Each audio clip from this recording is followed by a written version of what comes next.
Donc le couple, si on maintient le courant ISD constant, donc le KI devient un grand K et le couple devient comme ça, K fois ISQ. Et on a le couple de la machine à courant continu CE est égal à K, IF, IA. Si on maintient le courant inducteur constant, donc on a K, grand K, IA. Et on va voir un couple de la machine asynchrone similaire à celui de la machine à courant continu. Donc, où le flux est contrôlé par la composante ISD et le couple est contrôlé par la composante ISQ. De nombreuses commandes vectorielles sont présentées dans la littérature. On peut classer ces stratégies de commande vectorielle comme suit.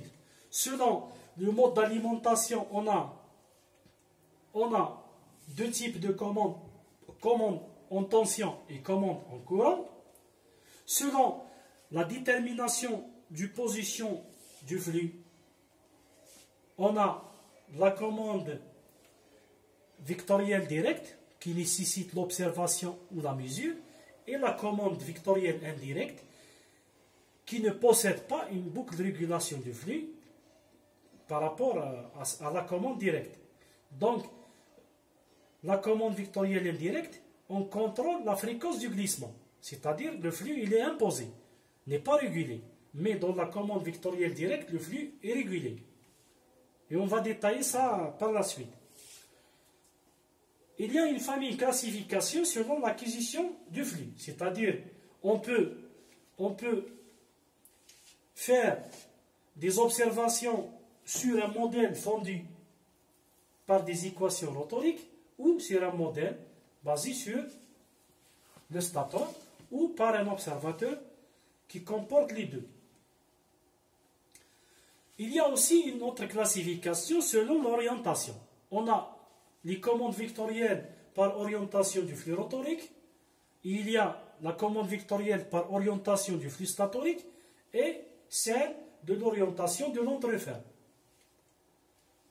Le contrôle du flux statorique et de l'entreferme, ces deux,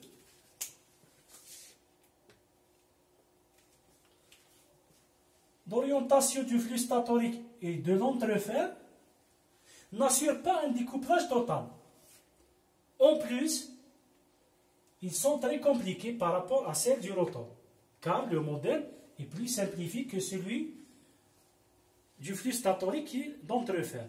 Donc, pour la commande vectorielle ou l'orientation du flux rotorique, ou par l'orientation du flux rotorique, on a la composante phi Q est égale à 0, ou la composante phi D devenue complètement le flux rotorique.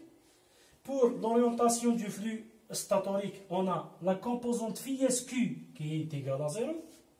Et pour l'entreferme, on a la composante du flux du glissement selon l'axe Q est égale à 0. On s'intéresse dans notre étude à la commande vectorielle par orientation du flux rotorique. C'est la plus utilisée et la plus simple. Donc, par la suite, on va présenter l'objectif de la commande vectorielle est de contrôler indépendamment le terme flux et courant, c'est-à-dire un découplage entre le flux et le couple. Les variables de commande sont les deux tensions VSD et VSQ, et les variables d'état sont le courant statorique direct et inverse et le flux rotorique. C'est-à-dire on a trois variables d'état plus la vitesse. Donc on a le courant ISD, le courant ISQ et on a le flux rotorique direct, le flux rotorique en quadrature est nul et on a la vitesse. Ce sont les variables d'état qu'on va étudier. Les variables de commande sont les tensions VSD et VSQ Et les consignes sont le flux rotorique et le couple électromagnétique. Donc, les équations de la machine obtenues dans le cours de modélisation, les équations du flux sont données par ces 4 équations. Les 2 flux statoriques selon l'axe direct et quadrature, et les 2 flux rotoriques selon l'axe direct et quadrature. Dans notre cas, le flux en quadrature est égal à 0, c'est-à-dire le phi RQ est égal à 0. À partir de cette équation, on peut déterminer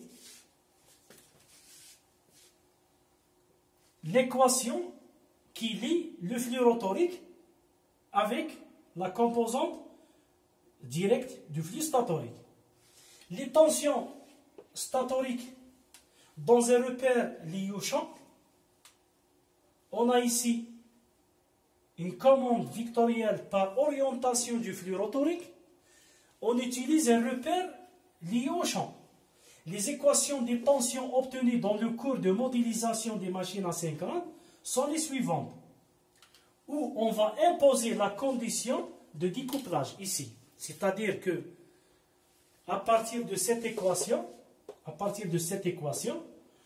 si on détermine le courant IRD par cette équation, donc, et on le remplace dans l'équation de la tension VRD de la machine.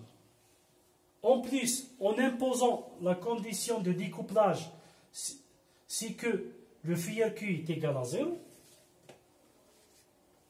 Par arrangement, on trouve une équation différentielle qui montre qu'au régime établi, c'est-à-dire la composante du flux devenue constante, donc on a le flux est contrôlé directement par le courant ISD. Cette équation montre que, au régime établi, que le courant ISD, il contrôle le flux rotorique. C'est la première équation qui montre la liaison entre le flux et le couple.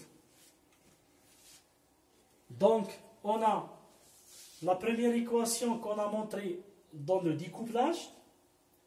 On a trouvé que le couple est contrôlé par la composante ISQ. Et dans l'équation précédente, on a montré que le courant ISD, il contrôle le flux statorique. Donc, à partir de ces 2 équations, on peut conclure que le flux est contrôlé par la composante ISD et le courant et le couple il est contrôlé par ISQ. Si en maintenant le courant ISD constant, c'est-à-dire le flux devenu constant, donc le couple devient comme ça, K fois ISQ, tel que K ou K' est égal à K ISD.